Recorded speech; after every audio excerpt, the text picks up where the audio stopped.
Hello students, welcome to my channel. कैसे हैं आप सब। तो स्टूडेंट्स, मैंने अपने चैनल पे क्लास 10th की कंप्लीट साइंस अपलोड कर दी है। तो आज हम स्टार्ट करेंगे क्लास 9 साइंस के चैप्टर 1 केमिस्ट्री के मैटर इन आवर सराउंडिंग से। ठीक है, देखिए स्टूडेंट्स, आपने अपनी क्लास 8th में भी कुछ कुछ पढ़ा होगा इस चैप्टर के बारे में, पहले देखा भी होगा। नहीं देखा है तो चलिए स्टार्ट करते हैं। देखिए, शुरू से ही ह्यूमन बींग्स ने हमेशा ट्राई किया है नेचर को अंडरस्टैंड करने को। जो इंडियन फिलोसफर हुए हैं उन्होंने 5 एलिमेंट को 5 तत्वों में डिवाइड किया है: एयर, अर्थ, फायर, स्काई, वाटर। उनके हिसाब से लिविंग और नॉन लिविंग थिंग इन्हीं एलिमेंट से बने हैं। आजकल साइंटिस्ट मैटर का क्लासिफिकेशन करते हैं फिजिकल प्रॉपर्टी और केमिकल नेचर पर। ठीक है, अब देखते हैं मैटर मैटर क्या, फिजिकल नेचर क्या होता है। देखिए, मैटर पार्टिकल से मिलकर बना है। जितने भी मैटर है वो स्मॉल पार्टिकल्स का ही कॉन्स्टिट्यूट है। जो स्मॉल पार्टिकल्स हैं उन्हें हम एटम बोलते हैं। ठीक है, ये पार्टिकल मैटर के बहुत छोटे होते हैं, तो इन्हें हम अपनी नेक्ड आई से नहीं देख सकते या किसी सिंपल माइक्रोस्कोप से। जो पार्टिकल्स हैं मैटर के वो कंटिन्यूसली मूव होते रहते हैं और ये काइनेटिक एनर्जी को प्रोसेस करते हैं। अगर आपको काइनेटिक एनर्जी नहीं पता है तो आप आगे चल के 9th क्लास में ही फिजिक्स का चैप्टर पढ़ेंगे तो आप समझ जाएंगे। ठीक है, जब इंक्रीज होता है टेम्परेचर का तो काइनेटिक एनर्जी पार्टिकल्स भी बढ़ते हैं और पार्टिकल्स और भी फास्टर मूव करते हैं। अब देखते हैं डिफ्यूजन क्या होता है। ब्राउनियन मोशन, zigzag और random path travelled by the particles of the matter is called Brownian motion. ठीक है, intermixing of particle of two different type of matter on their own is called diffusion. जब हम intermixing करते हैं particles की दो different type के matter की उन्हीं के पाथ पे, तो उसे हम डिफ्यूजन बोलते हैं। जो रेट ऑफ डिफ्यूजन है वो बढ़ता है जब हम टेम्परेचर को इंक्रीज कर देते हैं बाय हीटिंग। ये एक नेचुरल प्रोसेस है, ये सॉलिड, लिक्विड, गैस तीनों में होती है। ठीक है, अब देखते हैं कि कैरेक्टरिस्टिक्स क्या होती हैं पार्टिकल्स ऑफ मैटर की। देखिए, गैस को हम कंप्रेस कर सकते हैं क्योंकि उसमें जो स्पेस है बहुत ज़्यादा होती है बिटवीन में। जब हम शुगर को डिज़ोल्व करते हैं पानी में तो जो शुगर्स के पार्टिकल्स हैं वो डिसअपेयर हो जाते हैं पानी में। ठीक है, ये इसलिए होता है कि जो शुगर के पार्टिकल हैं वो एडजस्ट हो जाते हैं स्पेस में। और अगर हम नोटिस करेंगे कि कोई भी वाटर लेवल में राइज नहीं होता है जब हम 2 या 1 शुगर के डालते हैं। ऐसा इसलिए होता है क्योंकि जो शुगर पार्टिकल हैं वो एडजस्ट हो जाते हैं स्पेस के और कोई भी राइज नहीं होता है। ठीक है, अब देखते हैं particles of matter attract each other because of force of attraction. देखिए, फोर्स ऑफ अट्रैक्शन होता है पार्टिकल्स ऑफ मैटर के बीच में, जिससे कि जो पार्टिकल्स हैं वो बॉन्डेड रहते हैं। जो फोर्स ऑफ अट्रैक्शन है वो सॉलिड में ज़्यादा होता है, लिक्विड में मॉडरेट होता है और पार्टिकल्स ऑफ गैस में बहुत ही कम होता है। ठीक है, लोएस्ट फोर्स की वजह से जो पार्टिकल ऑफ गैस हैं हम अपना हाथ भी उसमें मूव कर सकते हैं एयर में इजीली। हम अपना हाथ लिक्विड में कर सकते हैं तो हमें थोड़ी फोर्स लगानी पड़ती है, लेकिन जब हम सॉलिड लकड़ी में करते हैं तो हम अपना हाथ को मूव नहीं कर सकते। ठीक है, ऐसा इसलिए होता है जो फोर्स ऑफ अट्रैक्शन है between the particle of gas वो नेग्लिजिबल है। लिक्विड में मॉडरेट है लेकिन सॉलिड में सबसे ज़्यादा है। जो फोर्स ऑफ अट्रैक्शन है सॉलिड, लिक्विड, गैस के पार्टिकल में ऐसा है कि सॉलिड में सबसे ज़्यादा होता है, लिक्विड में उससे कम होता है और गैस में उससे कम होता है। ठीक है, अब देखते हैं स्टेट्स ऑफ मैटर। पहला सॉलिड स्टेट, इसमें जो स्पेस है पार्टिकल्स की बहुत कम होती है बीच में, फोर्स ऑफ अट्रैक्शन ज़्यादा होता है, पार्टिकल्स क्लोजली पैक होते हैं। सॉलिड अपना शेप को मेंटेन करता है तब भी जब एक्सटर्नल फोर्स को सब्जेक्ट किया जाता है, जैसे कि इसलिए वो रिजिड होते हैं। सॉलिड्स को कंप्रेस नहीं किया जा सकता। Kinetic energy of the particle बहुत कम होती है। जो सॉलिड है वो ऑर्डरली अरेंजमेंट ऑफ होता है पार्टिकल का, इसलिए सॉलिड का एक फिक्स शेप और वॉल्यूम होता है। अब देखते हैं लिक्विड के बारे में। इनके जो स्पेस है पार्टिकल्स के बीच में वो ज़्यादा होती है एज़ कम्पेयर टू सॉलिड, पर ये कम होती है फिर भी गैस से। जो पार्टिकल्स ऑफ लिक्विड है वो स्लिप कर सकते हैं और स्लाइड कर सकते हैं। इनमें जो फोर्स ऑफ अट्रैक्शन है वो स्ट्रॉन्ग होता है जो पार्टिकल्स को होल्ड कर सकता है, लेकिन इतना भी स्ट्रॉन्ग नहीं होता है कि जो पार्टिकल्स एक फिक्स पोजीशन में रहें। लिक्विड का कोई फिक्स शेप नहीं होता है, ना फिक्स वॉल्यूम होता है। लिक्विड उस कंटेनर का शेप ले लेता है जिसमें उन्हें हम डाल देंगे। ठीक है, काइनेटिक एनर्जी इन पार्टिकल्स की ज़्यादा होती है सॉलिड से, इसलिए जो लिक्विड है उसका डिसऑर्डर अरेंजमेंट होता है पार्टिकल्स का एज़ कम्पेयर टू सॉलिड। ठीक है, लिक्विड को कंप्रेस नहीं किया जा सकता, जो कंप्रेसिटी है लिक्विड की वो नेग्लिजिबल होती है। अब देखते हैं गैसियस स्टेट। इसमें जो पार्टिकल्स हैं वो ज़्यादा दूर होते हैं as compare to solid and liquid. उनका जो अरेंजमेंट वो डिसऑर्डर होता है सॉलिड लिक्विड के कंपैरिजन में। फोर्स ऑफ अट्रैक्शन नेग्लिजिबल होती है, इसलिए जो पार्टिकल्स ऑफ गैस हैं वो फ्रीली घूम सकते हैं किसी भी डायरेक्शन में। गैसेज मिक्स हो सकती हैं, डिफ्यूज़ हो सकती हैं अदर गैसेज में। ठीक है, जो गैस के पार्टिकल्स हैं वो मैक्सिमम काइनेटिक एनर्जी होती है, इसलिए वो ज़्यादा मूव कर सकते हैं ज़्यादा स्पीड में किसी भी डायरेक्शन में, और एग्जर्ट कर सकते हैं प्रेशर दीवारों के कंटेनर पर, ठीक है। गैस का ना ही कोई शेप होता है ना ही कोई वॉल्यूम होता है, ये कंटेनर को फिल कर लेते हैं।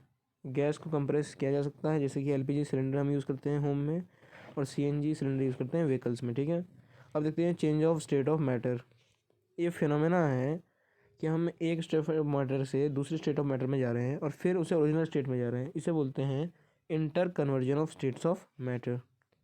मैटर की स्टेट चेंज की जा सकती है। वाटर 3 स्टेट में रह सकता है, सॉलिड में, लिक्विड में, गैस में, ठीक है। अब देखते हैं इफेक्ट ऑफ टेम्परेचर। जब हम टेम्परेचर बढ़ाते हैं सॉलिड में तो जो काइनेटिक एनर्जी पार्टिकल्स की वो बढ़ जाती है, और जो फोर्स ऑफ अट्रैक्शन है वो पिघलता है और वो लिक्विड में हो जाती है कन्वर्ट, ठीक है। जो टेम्परेचर जिस पे सॉलिड मेल्ट करता है लिक्विड में उसे बोलते हैं मेल्टिंग पॉइंट, और आइस का मेल्टिंग पॉइंट होता है 273.16 केल्विन, ठीक है। जो प्रोसेस है मेल्टिंग की ये चेंज करती है सॉलिड को लिक्विड गैस में, इसे बोला जाता है आपका फ्यूजन। अब देखते हैं लेटेंट हीट क्या होती है। जो हिडन हीट होती है, जो force of attraction between molecules को तोड़ देती है, उसे बोलते हैं लेटेंट हीट। ये जो हीट एनर्जी है हिडन होती है बल्क ऑफ मैटर में, इसलिए इसे लेटेंट हीट बोला जाता है। अब देखते हैं लेटेंट हीट ऑफ फ्यूजन। जो हीट एनर्जी रिक्वायर्ड की जाती है 1 किलोग्राम सॉलिड को लिक्विड में करने के लिए एक एटमॉस्फेरिक प्रेशर पे, क्योंकि जो मेल्टिंग पॉइंट है उसका लेटेंट हीट ऑफ फ्यूजन होता है। जो टेम्परेचर जिस पर लिक्विड बॉयल होने लगता है एटमॉस्फेरिक प्रेशर से, इसे बोलते हैं बॉइलिंग पॉइंट। बॉइलिंग एक बल्क फिनोमेना है। पार्टिकल्स बल्क में होते हैं लिक्विड के, एनर्जी को गेन करते हैं और गैसियस स्टेट में चेंज हो जाते हैं, जिसका एग्जांपल है boiling point of water is 100 Celsius, ठीक है। अब देखते हैं लेटेंट हीट ऑफ वेपराइजेशन। जो हीट एनर्जी रिक्वायर्ड होती है 1 किलोग्राम ऑफ लिक्विड को गैस में करने के लिए, वो उसका बॉइलिंग पॉइंट होती है, इसे बोलते हैं लेटेंट हीट ऑफ वेपराइजेशन। जो प्रोसेस जिसमें गैस को ठंडा किया जाता है और उसे लिक्विड में चेंज किया जाता है, इसे बोलते हैं कंडेंसेशन और लिक्विफेक्शन, ठीक है। जो क्लाउड्स का फॉर्मेशन होता है वो कंडेंसेशन से ही होता है वाटर वेपर के, जो अर्थ सरफेस पे होता है, ठीक है। अगर हम चेंज ऑफ स्टेट करते हैं सब्सटेंस की डायरेक्टली सॉलिड से गैस बिना उसे लिक्विड में लाए हुए, तो इसे बोलते हैं सब्लिमेशन। जो टेम्परेचर है जिस पे जो स्टेट ऑफ सब्सटेंस से चेंज हो जाता है लिक्विड में, लिक्विड से सॉलिड में, उसे बोलते हैं freezing point of the substance. जब एक सॉलिड को पिघला जाता है तो उसका टेम्परेचर रिमेन रहता है सेम, क्योंकि जो हीट है वो यूज़ की जाती है चेंज करने में स्टेट को, जिससे कि जो फोर्स ऑफ अट्रैक्शन है बिटवीन वो चेंज हो। इसलिए इसे कंसिडर किया जाता है कि जो हिडन है जो कंटेंट बिगर का, उसमें भी लेटेंट हीट बोला जाता है। वाटर वेपर 373 केल्विन पे ज़्यादा एनर्जी देता है और वाटर सेम टेम्परेचर पे, क्योंकि जो पार्टिकल स्टीम के होते हैं वो एक्स्ट्रा एनर्जी को एब्जॉर्ब करते हैं in the form of latent heat of vaporisation, ठीक है। अब देखते हैं कि effect of gas of change of pressure. Gas को हम लोग लिक्विफाइड कर सकते हैं बाय अप्लाइंग प्रेशर और रिड्यूस द टेम्परेचर। जब प्रेशर बढ़ता है गैस पे लगाया जाता है तो कंप्रेस हो जाती है, और जब टेम्परेचर कम होता है तो गैस लिक्विफाइड हो जाती है। जो सॉलिड CO2 है उसे हम कन्वर्ट कर सकते हैं डायरेक्टली गैसियस स्टेट में, अगर हम उसका जो प्रेशर है उसे डिक्रीज़ कर दें बिना उसे लिक्विड में लाए हुए। इसलिए रीज़न है जो सॉलिड कार्बन डाइऑक्साइड है वो ड्राई आइस भी कहलाती है, ठीक है। अब देखते हैं इवेपोरेशन। ये एक प्रोसेस है जिसमें हम लिक्विड स्टेट से गैसियस स्टेट में ले जाते हैं एक टेम्परेचर पे, उसके बिलो बॉइलिंग पॉइंट से नीचे, तो इसे बोलते हैं इवेपोरेशन और वेपराइजेशन। इवेपोरेशन एक सरफेस फिनोमेना है, ठीक है। अब देखते हैं कौन सा फैक्टर है जो अफेक्ट करता है रेट ऑफ एवेपोराइजेशन। जो रेट ऑफ एवेपोरेशन है वो बढ़ता है जब आप सरफेस एरिया ऑफ लिक्विड को बढ़ाते हैं। जो रेट ऑफ एवेपोरेशन है वो बढ़ता है जब आप टेम्परेचर को बढ़ाते हैं। डिक्रीज इन ह्यूमिडिटी इंक्रीज कर देती है एवेपोरेशन को, और अगर इंक्रीज होता है विंड स्पीड में तो रेट ऑफ एवेपोरेशन बढ़ जाता है, ठीक है। इवेपोरेशन से कूलिंग कॉज होती है। जो पार्टिकल हैं लिक्विड के वो एब्जॉर्ब कर लेते हैं एनर्जी को अपनी सराउंडिंग से, जिससे कि जो एनर्जी खो गई है एवेपोरेशन में उसे वो गेन कर सके।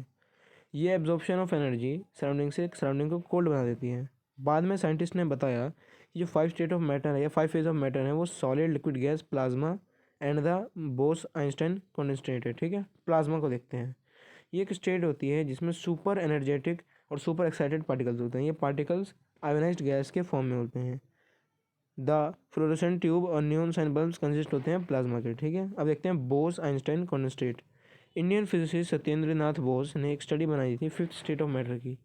अपनी स्टडी पर उन्होंने बताया था कि एल्बर्ट आइंस्टाइन ने प्रेडिक्ट किया था कि एक 5th स्टेट ऑफ मैटर होती है जिसे बोलते हैं Bose Einstein condensate. Bose Einstein constant और BEC is formed by cooling a gas, मतलब ठंडा करना किसी गैस को एक्सट्रीमली लो डेंसिटी पे और सुपर लो टेम्परेचर पे, ठीक है। अब कुछ इंपॉर्टेंट मेजरमेंट्स हम लोग देख लेते हैं। मास का ऐसा यूनिट होता है केजी, ऐसा यूनिट ऑफ वॉल्यूम होता है क्यूबिक मीटर क्यूब, जो कॉमन यूनिट होता है मेजरिंग वॉल्यूम लीटर होता है, जैसे 1 लीटर में 1 DM क्यूब होता है और 1 लीटर में 1000 ml होता है, ठीक है।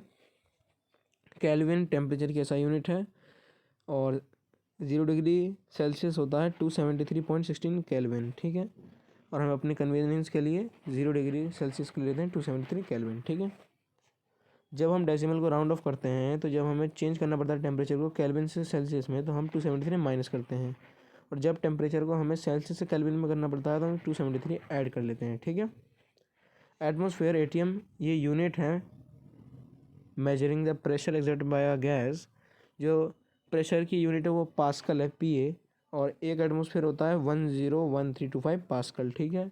जो प्रेशर है एयर का एटमॉस्फेयर में, इसे बोलते हैं एटमॉस्फेरिक प्रेशर, और एटमॉस्फेरिक प्रेशर सी लेवल पे 1 एटमॉस्फेयर तक होता है, और इसे हम लेते हैं नॉर्मल एटमॉस्फेरिक प्रेशर। तो बच्चों आपका चैप्टर कंप्लीट हो गया है। कोई भी डाउट हो तो आप बता सकते हो कमेंट में, ठीक है। Thank you.